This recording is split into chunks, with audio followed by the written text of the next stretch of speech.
ಸಮಾಜ ಕಲ್ಯಾಣ ಇಲಾಖೆಯ ಒಂದು ಸಂಯುಕ್ತ ಆಶ್ರಯದಲ್ಲಿ ಇವತ್ತು ಈ ಸಭಾಂಗಣದಲ್ಲಿ ನಾವು ಭಾರತ ಸಂವಿಧಾನ ದಿನಾಚರಣೆಯನ್ನು ಮಾಡ್ತಾ ಇದ್ದೀವಿ. ಹಾಗೆ ತುಮಕೂರು ಮಹಾನಗರದ ಅಮಾನಿಕೆರೆ ಉದ್ಯಾನವನದಲ್ಲಿ 10x6 ಅಡಿ ಅಳತೆಯ ಸಂವಿಧಾನ ಪೀಠಿಕೆಯ ಪ್ರತಿಷ್ಠಾಪನೆಗೆ ಅಡಿಗಲ್ಲನ್ನು ನಾವು ಹಾಕ್ತಾ ಇದ್ದೀವಿ. ಅಂದ್ರೆ ಅಡಿಗಲ್ ಸಮಾರಂಭದ ಒಂದು ಮತ್ತು ಇದ್ರ ಜೊತೆಗೆ ವಿಶೇಷ ಉಪನ್ಯಾಸವನ್ನ ಇವತ್ತು ಇಟ್ಕೊಂಡಿದ್ದೀವಿ. ಇವತ್ತಿನ ಈ ಕಾರ್ಯಕ್ರಮದಲ್ಲಿ ನನ್ನೊಂದಿಗೆ ವೇದಿಕೆಯಲ್ಲಿ ಮನುಷ್ಯರು ನೋಡಿ,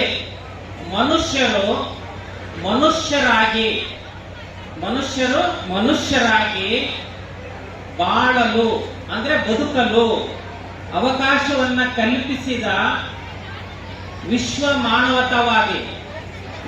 ಮಾನವತಾವಾದಿ ಯಾರಾದರೂ ಇದ್ರೆ ಅದು ಡಾಕ್ಟರ್ BR ಅಂಬೇಡ್ಕರ್ ಅಂತ ಹೇಳಿ ಅವರಿಗೆ ಪ್ರಾರಂಭದಲ್ಲಿ ನಾವೆಲ್ಲ ಅಭಿನಂದನೆಗಳನ್ನ ಅವರ ಶ್ರಮಕ್ಕೆ, ಅವರ ಪರಿಶ್ರಮಕ್ಕೆ ನಾವು ಅಭಿನಂದನೆಗಳನ್ನ ಸಲ್ಲಿಸಬೇಕಾಗಿದೆ, ಅವರನ್ನ ನೆನಪಿಸಬೇಕಾಗಿದೆ, ಅವರನ್ನ ಸ್ಮರಿಸಬೇಕಾಗಿದೆ. ನಾನು ಇವತ್ತು ಇಲ್ಲಿ ನಿಂತಿದ್ದೀನಿ ಅಂದ್ರೆ, ನಾನು ಇಲ್ಲಿ ನಿಂತಿದ್ದೀನಿ, ಈ ವೇದಿಕೆಯಲ್ಲಿ ಕೂತಿದ್ದೀನಿ, ಇಲ್ಲಿ ನಿಮ್ಮ ಎದುರಿಗೆ ಮಾತಾಡ್ತಾ ಇದ್ದೀನಿ ಅಂದ್ರೆ ಅದಕ್ಕೆ ಕಾರಣಕರ್ತರು ಯಾರು ಅಂತ ಯಾರಾದ್ರೂ ಹೇಳ್ತೀರಾ? ಅದಕ್ಕೆ ಕಾರಣಕರ್ತರು ಯಾರೂ ಇಲ್ಲ, doctor BR Ambedkar. Doctor BR Ambedkar ಏನಾದ್ರೂ ಸಂವಿಧಾನ ಕೊಡ್ತಾ ಇದ್ರೆ, ಮೀಸಲಾತಿ ಕೊಡ್ತಾ ಇದ್ದಿದ್ರೆ ನಮಗೆ ಕೆಲಸ ಸಿಕ್ತಿರ್ಲಿಲ್ಲ. ನಾನು ನಿಮ್ ತರನೇ ಅಲ್ಲೇ ಇರ್ತಿದ್ದೆ, ಓದ್ತಿದ್ದೆ, ಅಲ್ಲಿರ್ತಿದ್ದೆ.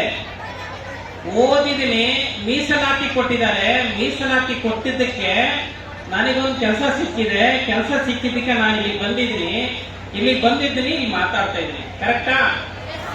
ನೀವು ಮಾಡೋದಾದ್ರೆ ಏನ್ ಮಾಡ್ಬೇಕು? ನೀವೇನ್ ಮಾಡ್ತೀರಾ? ಓದ್ತೀರಾ?